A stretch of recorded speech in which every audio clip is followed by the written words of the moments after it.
Tapi ternyata ada amalan yang membuat kita bisa terlahir seperti bayi setiap hari. Apa itu? Berwudu. Kata beliau, tapi ada syaratnya supaya keluar habis wudu ditambah solat 2 rakaat.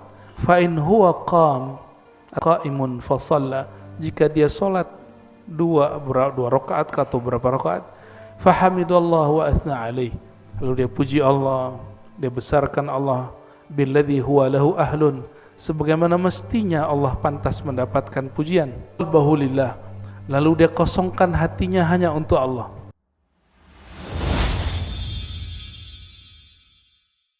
Asyhadu an la ilaha illallah, asyhadu anna Muhammadan abduhu wa rasuluh. Allahumma salli wa sallim wa barik ala sayyidina Muhammad wa ala alihi wa ashabihi ajma'in, wa ba'du. Baik Bapak Ibu, saudara-saudariku yang bukan Allah, sebelumnya kita membahas tentang keutamaan atau keistimewaan umat Nabi Muhammad SAW yang umum, dan itu jumlahnya ada 14. Ya, silakan dilihat kajian-kajian yang lama.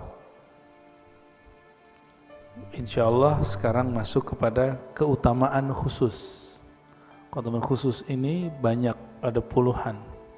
Nanti kita coba baca pelan-pelan, mulai dari wudu sampai nanti di akhirat bertemu Allah Subhanahu wa ta'ala. Jadi urusan ketemu Allah mulainya wudu dulu. Ya, orang yang tidak berwudu, tidak pernah punya amalan ini, gak akan ketemu Allah Subhanahu wa ta'ala semudah umat Nabi Muhammad sallallahu alaihi wasallam. Ini seri kajian karya-karya dari Abuya Sayyid Muhammad Alawi Al-Maliki. Ada beberapa majelis sebenarnya dulu saya pegang 3 kitab, hanya mengajarkan kitab Abuya Sayyid Muhammad di 3 majelis. Namun karena satu lain hal, kesibukan dan lain sebagainya, yang masih saya pertahankan di sini. Ya. Karena kiai yang nungguin masjidnya, Kiai Abdurrahman, pernah saya kerjain, tapi ternyata lolos. Ya, saya batalkan acara tiba-tiba. Sehari sebelum itu malamnya datang ke rumah. Ya, datang dengan tahu hati saya nggak enak aja gitu. Nah, jadi untuk ngaji kitab seorang wali, kadang-kadang kita mesti uji juga ketulusannya. Ini serius nggak nih buat pengajiannya? Ya. Ternyata beliau serius, maka saya berapapun yang datang kita lanjutkan kajian. Tempat-tempat yang lain bukan karena masalah itu, tapi waktunya sudah nggak memungkinkan. Ya. Masih ada 2 tempat lain yang saya sudah cancel. Ya. Dan kami insya Allah serius, sungguh-sungguh hanya mengkaji karya-karya ulama, karena ulama itu pintu memahami Rasulullah SAW. Ya. Kenapa nggak langsung saja baca Quran? Ya, Quran itu kalau nggak ulama yang salin nggak nyampe ke kita. Maka untuk membaca Al-Quran mesti baca karya ulama yang berkait dengan Al-Quran. Kenapa nggak langsung saja kepada tafsir? Tafsir itu hanya salah satu makna daripada yang ditulis, yang ditangkap oleh si penafsir saat dia menulis. Padahal pemahaman tafsir itu ada di banyak kitab. Al-Quran itu jika berbicara hukum, ilmu yang lahir dari sana namanya hukum fikih, ilmu fikih. Maka kitab-kitab fikih itu kitab Quran, kitab penjelas Quran. Jika berkaitan dengan ilmu akidah, ilmu-ilmu ketuhanan, kita sebut usuluddin. Nanti ada lagi ayat-ayat yang berkaitan dengan akhlak, etika, atau kemakrifatan, atau cara mensucikan jiwa, disebut dengan tasawuf. Maka ajaran tasawuf, kitab-kitab tasawuf itu juga tafsir terhadap Al-Quran, ya. Jadi kalau anak-anak muda hari ini yang baru hijrah kadang-kadang itu mempertanyakan kami, kok pakai kitab-kitab yang bukan kitab Al-Quran? Justru kitab ini penjelas Al-Quran, ya. Mari kita baca surah Al-Fatihah untuk baginda Nabi Muhammad SAW. Untuk pengarang kitab ini Abu Yasid Muhammad dan guru-guru kami yang mempunyai sanad kepada beliau. Jadi jarak saya dengan beliau masih berjarak ada 1 orang, ya, tapi murid-murid beliau masih banyak hari ini di Indonesia, dan Indonesia mempunyai atba, pengikut Abu Yasid Muhammad terbanyak di dunia, ya. Untuk mereka semua dan untuk diri kita juga, kita bacakan surah Al-Fatihah. A'udzubillahi minasyaitonir rajim. Bismillahirrahmanirrahim. Shiratal mustaqim, shiratal ladzina an'amta 'alaihim.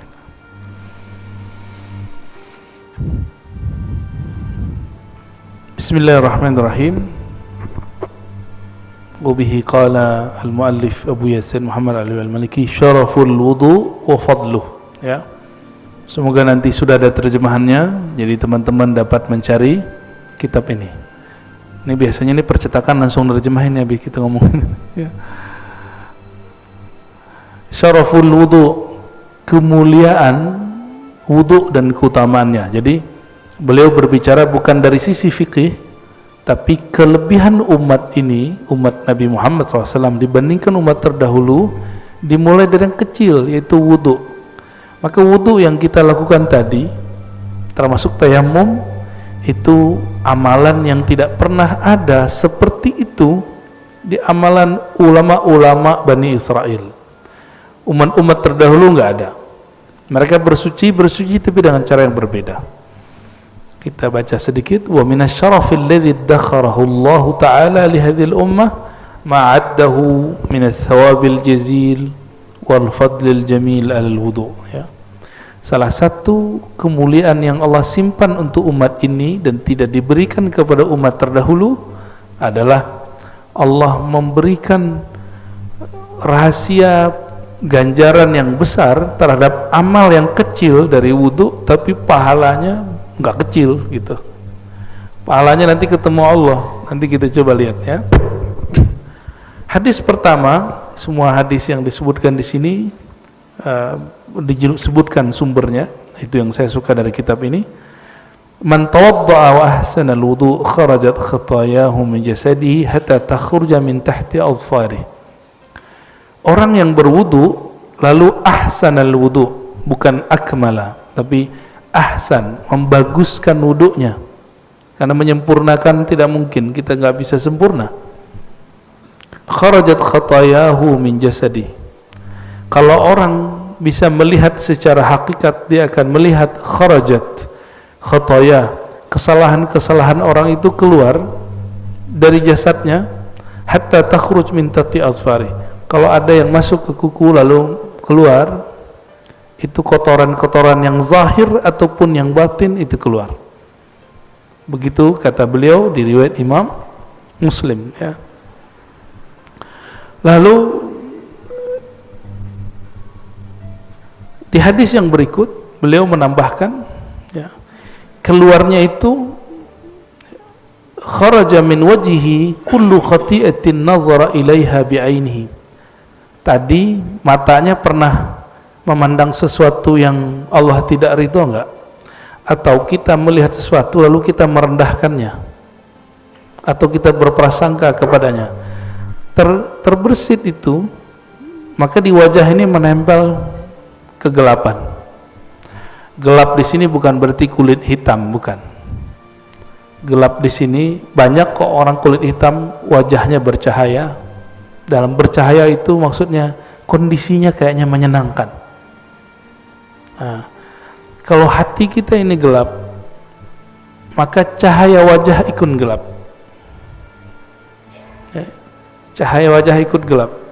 Maka jangan pernah simpan keburukan apa aja, ya. Coba Bapak Ibu, kenapa kita mesti, saudara-saudariku, kita mau sholat itu wudhu dulu? Karena Allah nggak suka ngelihat muka orang yang kotor oleh noda-noda dosa terus menghadap kepada beliau. Nah, jadi ada amalan tanpa taubat, dosa-dosa kita gugur, itulah wudu. Oleh karenanya seorang mukmin yang menjaga wudu disebut dia fi wajhihi nur, karena wudu itu dari ada makna dhiya, sinar, wajahnya bersinar, ya.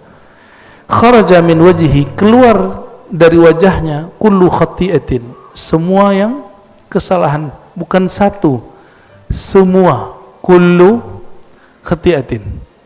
Kita ngelihat orang nih gitu ya, itu ngefek ke wajah, ngeremehin orang, nanti nempel di wajah, memori itu nanti akan hancur, hilang. Nazara ilaiha bi'ainihi, yang disebabkan karena dia memandang sesuatu, ma'al ma, keluar akan ikut turun bersama air atau bersama akhir qatril ma, akhir terakhir air yang netes. Begitu juga tangan, begitu juga kaki, ya. Kharajat kullu khati'atin mashatha rijlah ma'al ma' wa akhir qatril ma, hatta yakhruja naqiyan minadz-dzunub. Jadi kalau dimulai dari tangan, wajah, kepala, coba kepala kita ini berapa joroknya otak kita ini, sampai kaki. Lalu Nabi mengatakan hatta yakhruja naqiyan minadz-dzunub, sehingga dia keluar dari tempat berwudu, dia juga sudah bersih dari semua dosa. Jadi cukup dengan wudu. Umar terdahulu kalau ada kesalahan itu mesti melakukan hal yang berat-berat dulu. Sedangkan kita untuk menghapus semua kesalahan itu cukup dengan berwudu. Kecuali ada hak-hak manusia yang kita ambil, itu tidak cukup dengan wudu. Mesti kembalikan haknya. Ngambil sendal orang di masjid, ya balikin dulu sendalnya. Nggak ada urusannya dengan wudu, ya. Di riwayat Amr bin Ambasah, ini juga riwayat Imam Muslim, ada kalimat begini, ma minkum rajulun yuqarribu wudu'ahu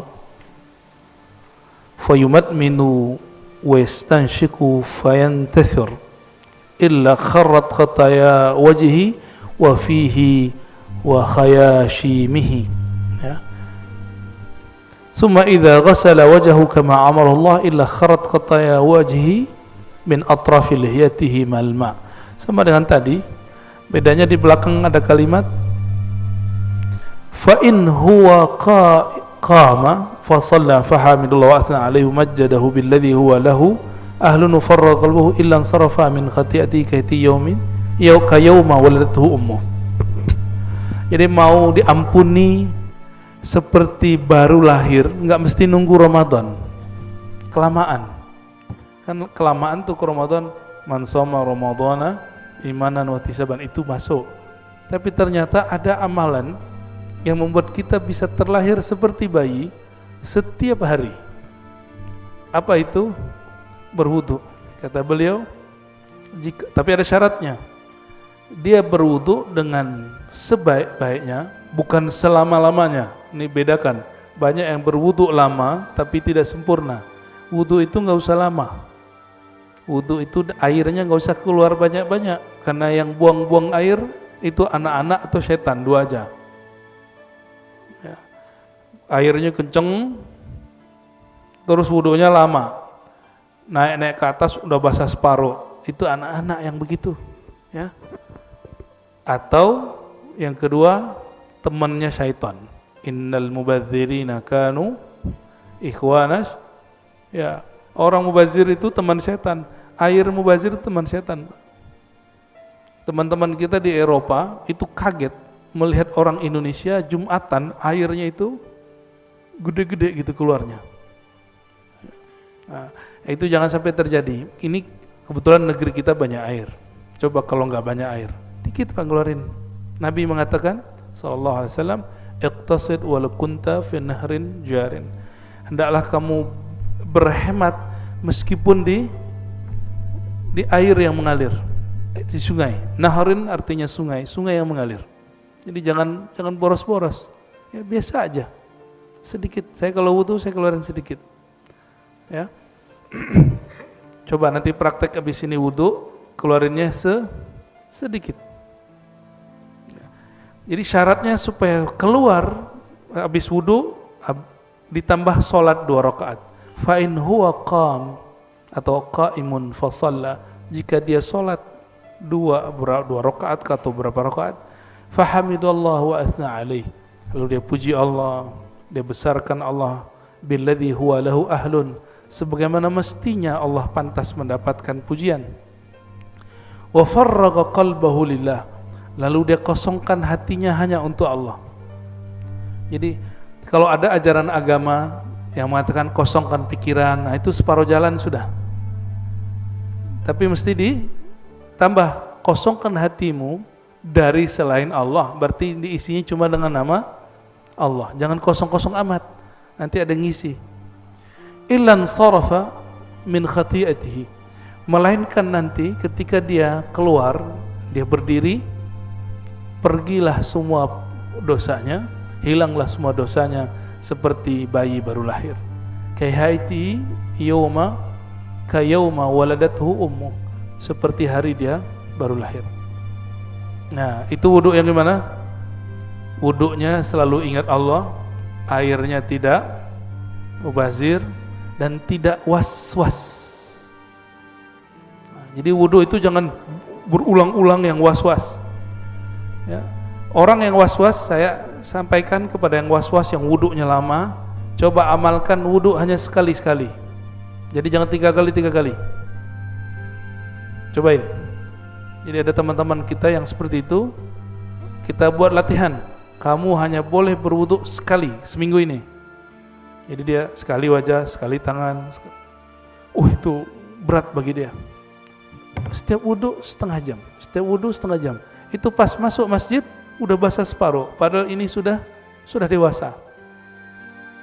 Ternyata pernah baca kitab tapi salah faham. Imam Ghazali mengajarkan kalau wudu sampai di tangan baca apa, di wajah baca apa. Itu bukan dibaca begini, itu hanya dimakrifatkan, hanya dimaknakan, bukan kemudian panjang nanti. Itu doanya udah 3 lembar. Kapan selesainya? Ya. Maksud Imam Ghazali nggak begitu, ya. Yang berwudu masih lama, nah, nanti hati-hati. Ada satu syaitan nempel di dirinya. Kalau wudunya masih begitu, masih berulang-ulang was-was. Nanti dia kalau masuk, dia mikir, kayaknya belum sempurna, kayaknya belum. Nah, orang-orang ini kena syaitan namanya walahan. Apa nama syaitannya? Walahan. Syaitan inilah yang memberi was-was di dalam pikiran sehingga orang yang berwudu merasa wudunya belum sempurna. Wudu kita nggak akan pernah sempurna, tapi cukupkan rukun dan syaratnya. Udah, nggak usah sempurna. Yang sempurna hanya milik Allah Subhanahu wa Ta'ala.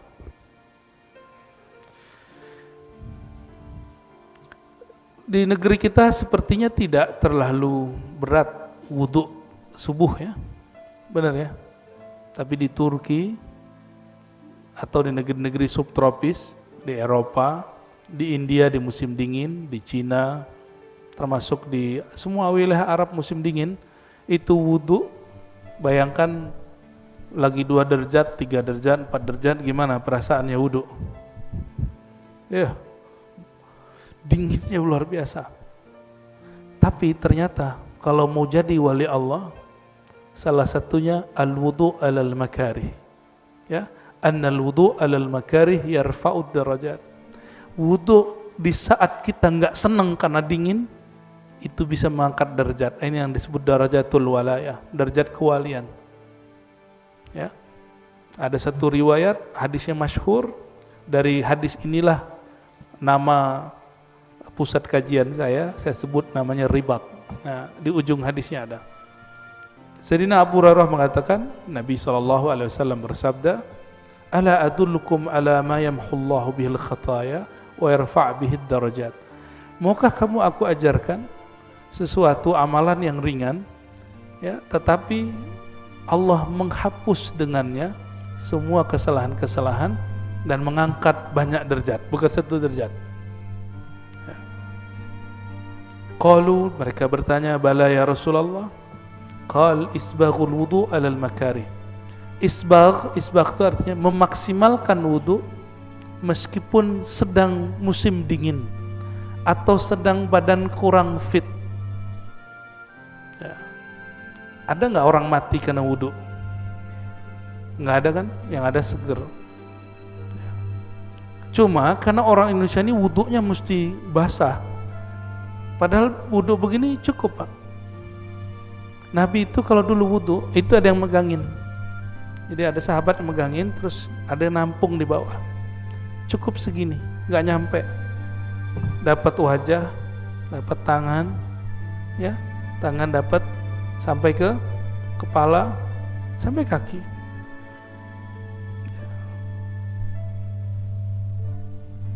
Nggak perlu saya tunjukin lah ya, sudah banyak orang nyontohin ini di YouTube ya. Cara berwudu dengan satu gayung gitu banyak. Kalau ada orang ngomongin nggak enak, itu nafsu. Dia berwudu dengan nafsunya, bukan berwudu dengan kalbunya. Dan di hadis Nabi, hadis Imam Tirmizi dikatakan, la wudu'a liman lam yadhkur ismallahi alaih. Tidak sempurna wudu seseorang jika dia wudu tidak ingat kepada Allah Subhanahu wa ta'ala. Lalu yang pertama tadi apa? Memaksimalkan, membaguskan wudu meskipun kita lagi nggak senang kena air. Nah, ibu-ibu nih, mohon maaf, paling males kalau malam-malam tuh mandi wajib, ya nggak? Coba tanya bapak-bapaknya, kayaknya benar deh ya. Kalau yang jomblo belum paham tuh ya. Padahal sudah ada air hangat, ya, mandi wajib, hampir sama lah kira-kira. Wa kasratul khuta ilal masajid. Langkah yang banyak ke masjid. Masajid bukan satu masjid, ke masjid-masjid. Ya. Maka saya kalau jalan, Bapak Ibu, niat saya pergi ke masjid. Saya kalau keluar rumah, biasanya niatnya mau pergi ke masjid. Hatta misalnya saya mau ke gunung nih, mau hiking, tapi niat saya mau ke masjid. Ntar di sana kalau ada apa, kita buat mushola kecil kayak, atau kita numpang sholat di surau, di langgar, gitu. Ya. Ada sebuah hadis, wa ju'ilat liyal ardu masajida. Allah jadikan bagiku hamparan bumi sebagai masjid-masjid. Coba sekarang kalau keluar rumah, niatnya apa? Ke masjid. Sempat nggak maksiat ntar? Nggak sempat mikir malah. Ya. Wantizarus shalah ba'das shalah. Amalan ini yang jarang hari ini diamalkan orang, kecuali diisi dengan sesuatu. Harus ada asbabnya. Pengajian kah atau apakah gitu. Intizarus shalah, menunggu sholat setelah sholat. Habis maghrib nunggu isya. Kalau nggak ada pengajian pasti bubar. Untung ada pengajian. Coba lakukan nunggu sholat isya tapi tidak ada pengajian, bisa nggak? Di masjid wiridan, baca Quran kah? Bosan Quran tuh nggak pantas ngomong. Cukup kita katakan lagi kurang nyambung dengan bacaan Quran, sholat 2 rakaat. Mulai capek sholat 2 rakaat, zikir. Gitu. Makanya ada zikir kolbu, ada zikir hati, ada wirid asas, ada ratibul attas, ratibul haddad, ada hizib. Itu sebenarnya pilihan-pilihan menu supaya kita mau duduk. Saya pernah berkunjung di salah satu negeri di Eropa. Itu orang-orang ngumpul hanya di rumah-rumah kecil, lalu zikir 4 jam dan gak kepikiran buang air sama sekali, gak kepikiran mau keluar sama sekali. 4 jam, mulai dari jam 6 sampai jam 10. Karena di sana jam 6 tuh baru habis asar, jam 10 itu masih terang, 10 malam tuh masih terang, baru kemudian maghrib dan kami berbuka. Jam 6, jam 10, berapa jam? Enggak pindah-pindah. Mereka baca Yasin 3 kali, baca Al-Kahfi sekali, baca Ar-Rahman, Al-Mulk, lalu zikir ini 1000, ini 1000, terus gak berhenti-berhenti, sholawat sekian ribu. 4 jam dan gak ada yang batal wudhu sama sekali. Ya, kalau orang Indonesia nggak tahu deh ya, udah ngeliat jam, lama bener di zikir. Lalu kita menemukan di dalam kitab Syekh Abdul Rauf As-Singkili, ya, Syekh Abdul Rauf ini ulama Aceh yang lama di Madinah. Beliau di risalah zikirnya menyanjurkan murid-murid kalau ba'da maghrib itu jangan pulang dulu, disuruhnya sholat 3 kali salam, 2 rakaat, lalu disebutkan zikir-zikirnya sampai selesai, sampai datang waktu isya. Ketika saya cek ini thariqatnya apa, ternyata thariqatnya Syatariyah dan Qadiriyah, ya. Jadi mereka ngamalin itu. Pengamal ini sampai hari ini itu cuma secara istiqomah orang-orang yang berthariqah sufi. Itu sebabnya syaitan gak suka sama sufi. Itu sebabnya syaitan merasuk kepada ustadz yang tidak berzikir lalu membid'ahkan para sufi, ya, menganggap sesat para sufi, karena itu musuh dia. Jadi memusuhi ahli zikir, kita curiga jangan-jangan dia kerasukan syaitan, ya, hati-hati. Ini mantum tuh syaitan gak suka, karena duduk di majelis nangis dia sekarang di luar. Syaitan tuh nangis, cuma kita nggak lihat aja. Ya, coba kalau lihat pasti doyan ngaji, doyan zikir. Ya. Untung kita nggak lihat, ya. Lalu Sayyidina Nabi SAW mengatakan, "Fadzalikumur ribat, fadzalikumur ribat." Itulah yang disebut ribat. Ribat itu artinya ikatan. Akhirnya oleh ulama di tanah Hijaz, di Saudi sekarang, dulu namanya Hijaz, dan di Yaman, tempat zikir itu, tempat nunggu orang lagi zikir lama-lama disebut ribat. Tapi dalam lahjah dialek orang Mekah dan Yaman disebut rubat. Ya, disebut apa? Rubat, ya. Saya selama menunggu musim haji kemarin, kita berkeliling ke rubat-rubat Mekah. Jadi masih ada di sana orang-orang yang dari dari asar nunggu sampai maghrib, dari maghrib nunggu isya, itu zikir semua. Kalau nggak zikir ngaji, kalau nggak ngaji zikir, udah gitu aja. Masih ada, ya. Dan zikir tarekat orang Mekah, cuma udah nggak di Masjidil Haram. Kalau dulu langsung depan Masjidil Haram, ini di Jabal Abi Qubais namanya. Wa min dzalik anna syahadata ba'da al-wudu sababu dukhulil jannah. Tidak hanya itu, salah satu kemuliaan umat Nabi Muhammad SAW, setelah dilepas semua keburukan-keburukannya, dinaikin derajatnya, dijadikan syahadat setelah wudu sebab masuk surga. Syahadah ba'dal wudu, syahadat setelah wudu adalah mahar masuk surga. Nah, kita bacain hadisnya, ya. Dari Sayyidina Umar, qala Rasulullah SAW, "Man tawadda'a fa ahsana wudu'ahu." Siapa yang berwudu lalu memaksimalkan, membaguskan wudunya, tsumma qala asyhadu an la ilaha illallah wahdahu la syarikalah. Aku bersaksi tiada yang berhak disembah kecuali Allah yang Maha Esa, tiada syarikat baginya, wa anna Muhammadan abduhu wa rasuluh. Ya. Itu lalu biasanya tambahin doa, ya. Doanya apa? Allahumma ja'alni minat tawabin, ya Allah jadikan aku orang yang berkali-kali tobat. Nah, kita ulangi terjemahannya, bukan sekedar orang yang bertobat, tapi diartikan apa? Orang yang berkali-kali tobat. Waj'alni minal mutahhirin, jadikan aku ya Allah orang yang suka bersuci. Bersuci di situ artinya suka berwudu. Futihat lahu. Nah, di hadis ini tidak digabungkan dengan hadis yang lain. Di hadis yang lain ada tambahan, lalu dia baca raditu billahi rabba wa bil islam bidina, hadis Imam Muslim. Dikatakan di hadis ini Siapa yang baca syahadat dan doa ini, futihat lahu abwabul jannah, dibukakan bagi dia pintu surga ats-tsamaniyah, yang pintu surga itu ada 8. Jadi surga itu pintu di sini bukan pintu yang kita pahami, tapi maksud gerbang besar. Nah, nanti di gerbang itu ada tempat-tempat orang masuk.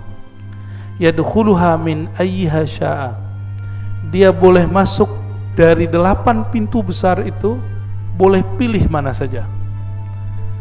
Kalau kita lihat-lihat, kok bisa ya? Oh, ternyata wudhu itu adalah asal semua ibadat. Kenapa? Kalau kita nggak wudhu, sah nggak sholatnya?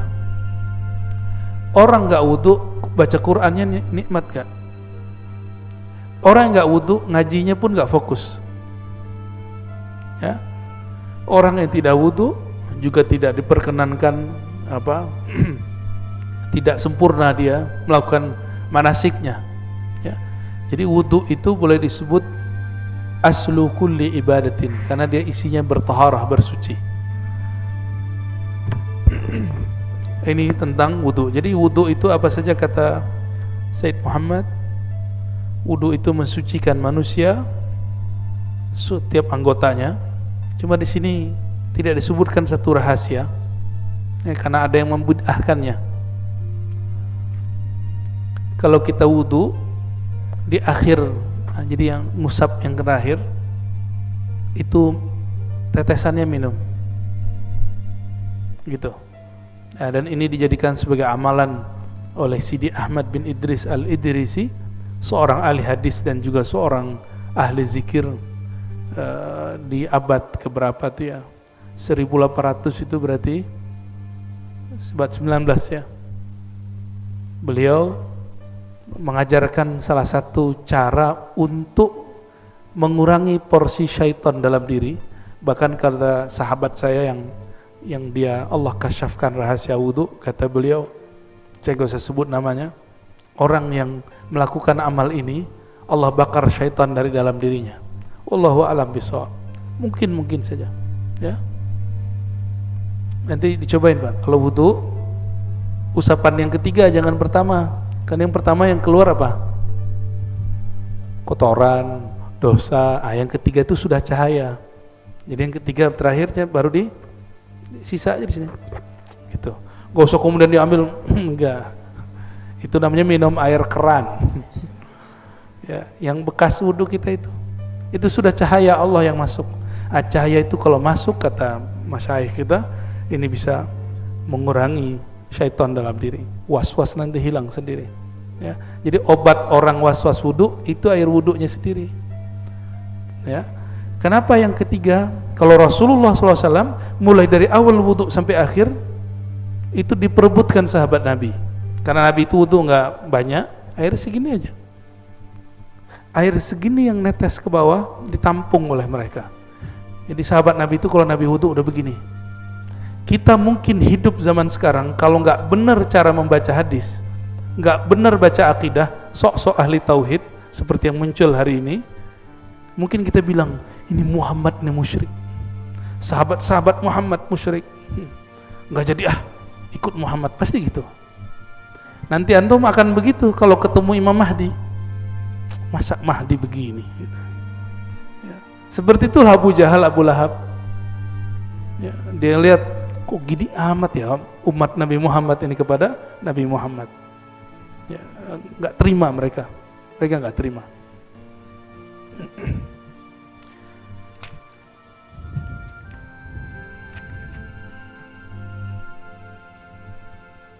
Itu barangkali tentang wudhu ya. Kita lanjut atau pertanyaan? Lanjut. Oke. Fadlul adzan wa syaraful muadzinin. Salah satu keutamaan umat Nabi Muhammad SAW secara khusus, kalau kemarin yang umum ada pada azan. Ini belum masuk sholat nih. Ada pada azan dan muazzinnya. Azan dan muazzinnya. Wa min syarafil ummah al-Muhammadiyah anna Allah ikhtassaha bil adhan. Azan itu bahasa Arab, itu artinya pemberitahuan. Satu akar kata dengan uzun, telinga. Azan itu memberitahukan ke telinga orang.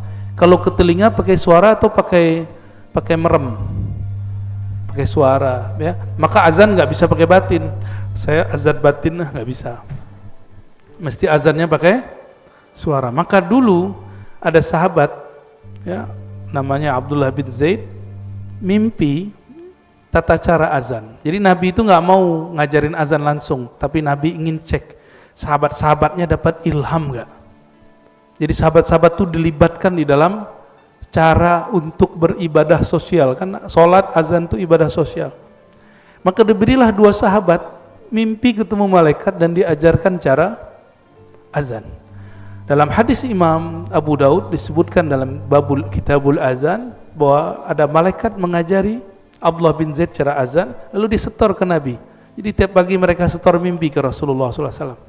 Jadi sahabat itu pengalaman rohani disetor ke Nabi. Coba mana ada majelis begitu hari ini? Majelis hari ini setor ke ustadz apa?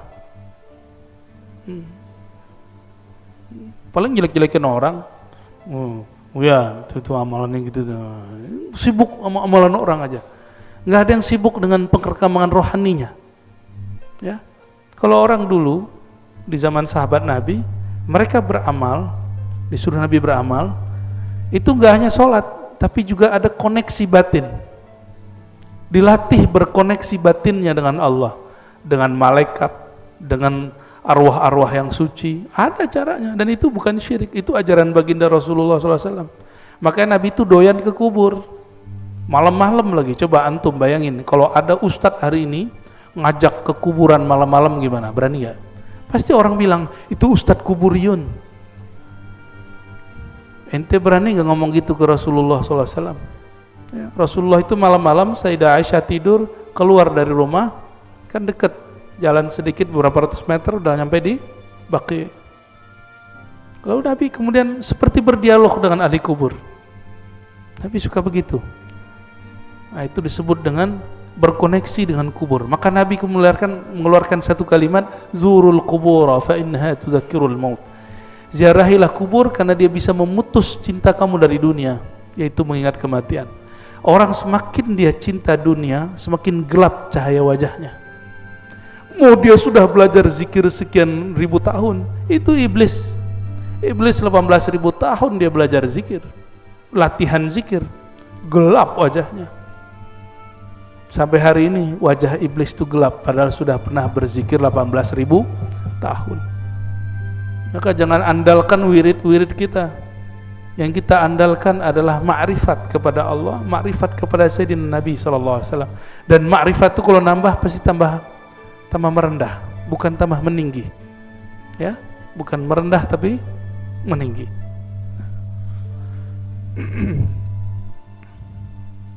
Lalu Abdullah bin Zaid lapor setor kepada baginda Rasulullah SAW. Umar dengar, apa kata Umar?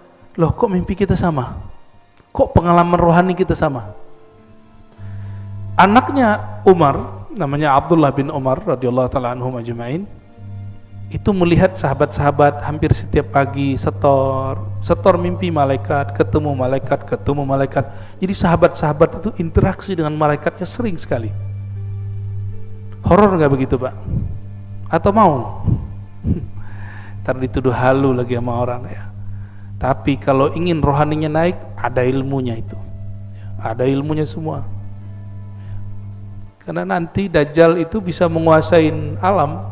Dia bisa dialog dengan pohon-pohon, bayangin coba. Dia bisa menundukkan angin, menundukkan hujan, menundukkan cuaca. Dia kok bilang mati, pohon mati pohonnya. Nah, kalau kita nggak mengerti ilmu ini, seperti sahabat-sahabat dulu mengerti, cuma latihan panah, latihan berenang, latihan kuda, ya nggak bisa. Karena hari ini kalau orang persiapan akhir zaman, mohon maaf, semangat ada, cuma mau semangatnya dialihkan untuk apa? Disalurkan untuk apa? Ternyata hanya kepada latihan fisik. Padahal Dajjal itu urusan disebut Dajjal karena dia mengecoh bagian batin, bukan fisik. Kita jaga kesehatan dengan berkuda, memanah, ya, berenang, tapi bukan itu targetnya. Targetnya melatih batin sebenarnya. Nah, sahabat Nabi, sahabat Umar, Abdullah bin Umar ngomong gini, ya Allah, semua sahabat-sahabat Rasulullah sudah setor mimpi, setor pengalaman batin ketemu malaikat. Aku kapan ketemu malaikat? Ya. Lalu dia berdoa, malam itu tertidur melihat dua malaikat. Lain dengan Sayyidina Abdullah bin Abbas, dia tidak mimpi, dia lihat Sayyidina Jibril turun 2 kali. Nggak tahu apakah itu dalam bentuk penjelmaan atau asli. Nah, azan ini adalah mimpi sahabat Nabi Abdullah bin Zaid diajari malaikat. Lalu Nabi ikrar, disebut takrir, hadis takrir. Hadis takrir pengalaman sahabat atau amal sahabat atau ijtihad pemahaman sahabat yang lalu diakuisisi Rasulullah, dibenarkan Rasulullah dan mengatakan itu benar, divalidasi oleh beliau dan mengatakan ini sahih, maka dijadikan bagian dari ajaran Rasulullah SAW. Salah satunya azan, ya. Apa kelebihan azan? Annal muadzin yashhad lahu kullu ma yasma' sautahu bil azan. Nah, ini yang menarik. Abdullah bin Zaid ini walaupun dia mimpi azan, tapi tidak disuruh jadi muazzin karena dulu nggak ada mikrofon nggak ada. Yang dipanggil siapa yang jadi muazzin? Bilal, yang tidak ada satupun orang menyangka dia bakal jadi muazzin.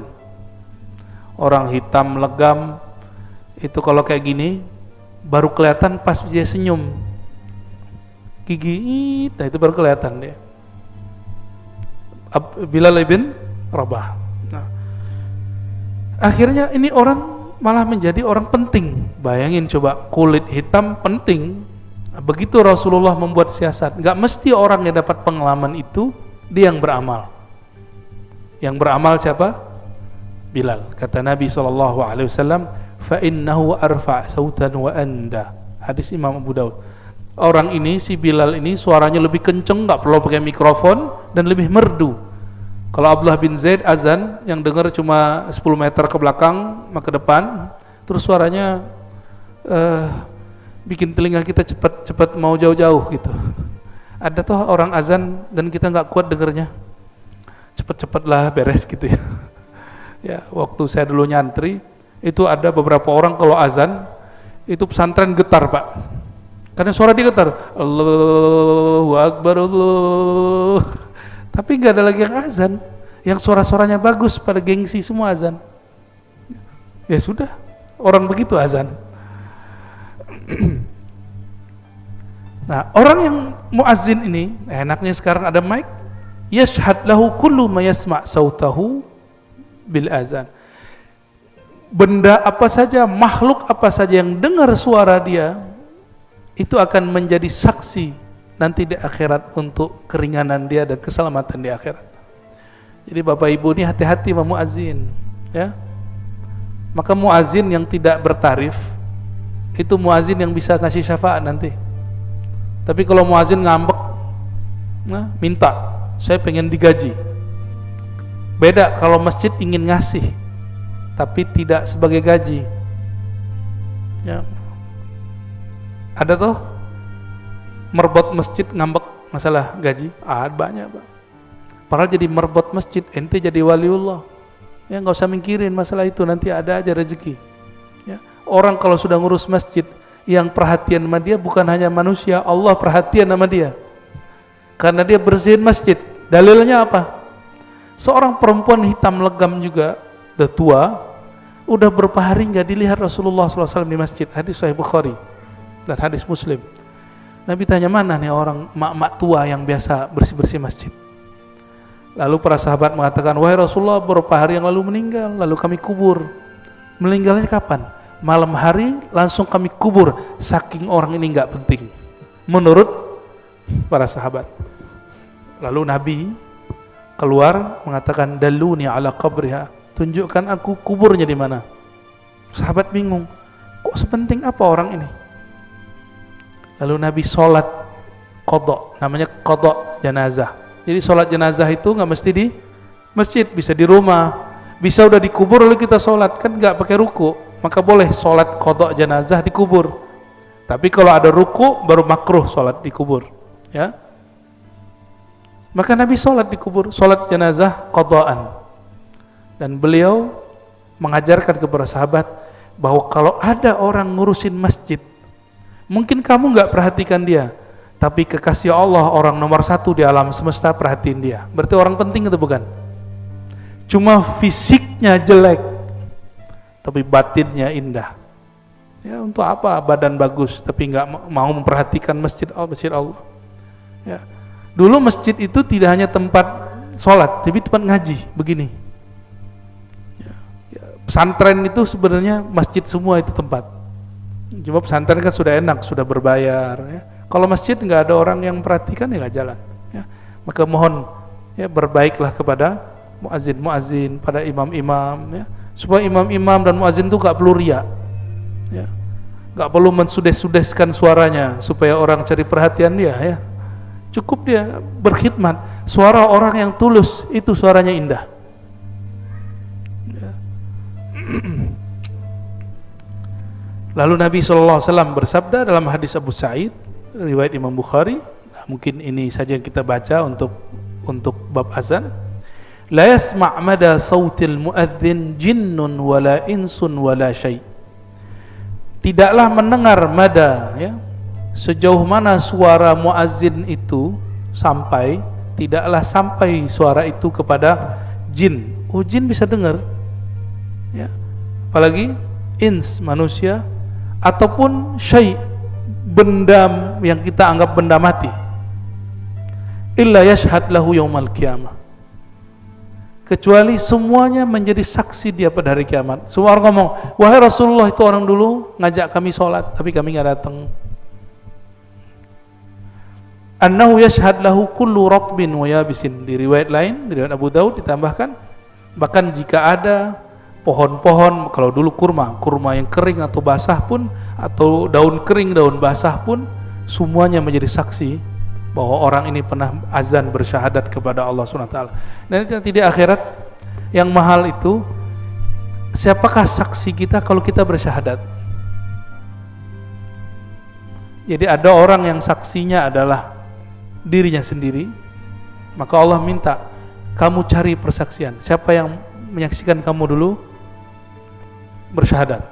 Lalu ada yang kayak muazin, semua benda, tapi ahli tauhid yang level tinggi, nanti dia jawab, ya Allah, saksiku bersyahadat adalah engkau sendiri. Syahidallahu annahu la ilaha illa huwa wal malaikatu wa ulul ilm qa'iman bil qisti la ilaha illa huwal azizul hakim, ya.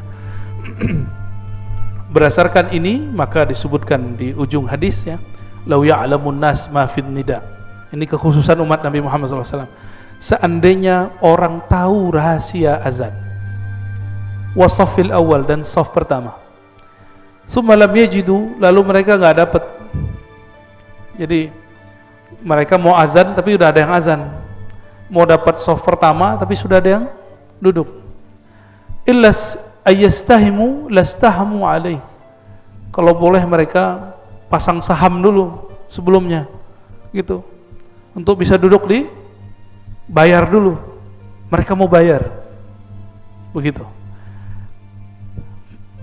Oleh karena itu Bapak Ibu yang dimuliakan Allah, atau boleh diartikan yastahimu itu undinya, diundi.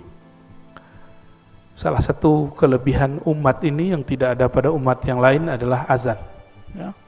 Bahkan azan ini rahasianya banyak.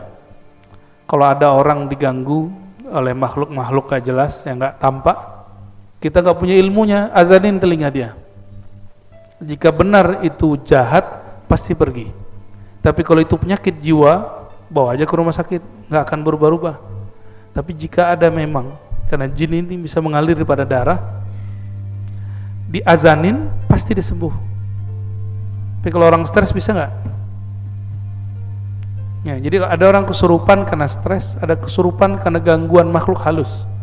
Kalau karena stres, itu nggak akan bisa di ruqyah. Paling diulang lagi bacaan kita semua, ya. Kita baca ayat kursi, dibaca ayat kursi juga, ya. Tapi kalau kesurupan karena gangguan jin, itu diazanin minimal pas azan dia berhenti. Nah, namun pengalaman kami melihat orang kesurupan kebanyakan karena stres, kebanyakan, ya.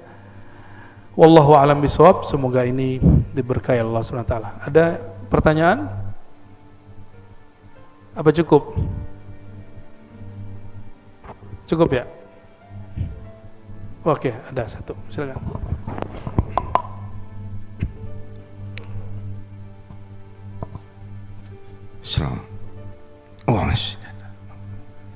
Assalamualaikum warahmatullahi wabarakatuh. Assalamualaikum. Saya hanya mendengar cerita tarikh Buya, bahwa suatu saat Sayyidina Ali Zainal Abidin bin Husain ketika sedang melaksanakan toharoh wudu, kemudian ada orang lain melihat, kemudian menanyakan, wahai putra Rasulullah, saya sering memperhatikan Anda ketika berwudu. Ada dua yang aku sering perhatikan ketika Anda mengambil wudu. Satu menangis, satu lagi bergetar. Kemudian apa yang terjadi sebetulnya wahai putra Rasulullah? Kata Sayyidina Ali Zainal Abidin bin Husain, dia jawab, wahai fulan, kepada siapa sebentar lagi aku menghadap? Yang ingin saya tanyakan, Buya, sampai sebegitunya rahasia wudu di hadapan orang-orang yang makomnya mungkin sudah sampai kepada ma'rifat Allah. Saya kira itu pertanyaannya, Buya. Terima kasih. Assalamualaikum warahmatullahi wabarakatuh. Assalamualaikum. Ada yang disebut dengan makom dan hal. Makom itu pencapaian rohani karena latihan-latihan. Hal bahasa Arab, bukan hal bahasa Indonesia. Hal itu anugerah pemberian Allah sebagai bentuk kemurahan Allah Subhanahu wa taala. Walaupun orang ini enggak beramal, itu namanya hal.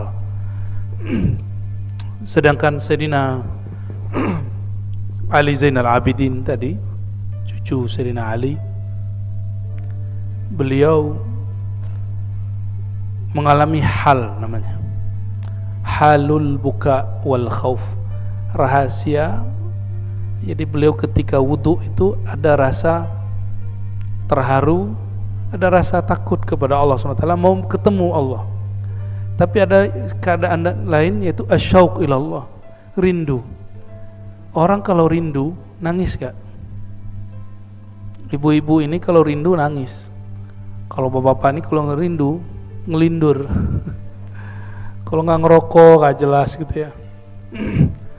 Tapi kebanyakan orang yang berhati lembut, jika dia rindu dia nangis. Disebut halus syauq ilallah. Orang ini rindu ketemu Allah. Berarti orang ini makom solatnya sudah makom ihsan. Solatnya betul-betul ketemu dengan Allah. Dan itu nggak bisa dibuat-buat, mesti dilatih. Dimulai dari latihan taubat, lalu latihan zikir. Nanti akan diberi rasa itu. Alhamdulillah kami sering juga mengalami hal itu, ya. Tapi nggak sesering dulu, ya. Kalau sekarang halnya lain lagi. Kalau dulu saya mau wudu, mau sholat itu sama. Jadi itu bukan amalan orang dulu. Hal ini anugerah yang Allah berikan ke siapapun dan di masa apapun. Karena mau ketemu sang kekasih. Jadi bagi orang-orang yang sudah kenal Allah, Allah itu bukan tukang ancam. Allah itu yang dirasakan adalah zat yang maha pengasih, penyayang, zat yang maha memperhatikan, zat yang maha baik sekali. Sehingga kerinduan, cinta kepada dia itu nggak tertahankan sama sekali. Itu sebabnya baginda Nabi SAW kalau sholatnya lama, dan itu sholatnya terisak-isak, orang nangis gitu.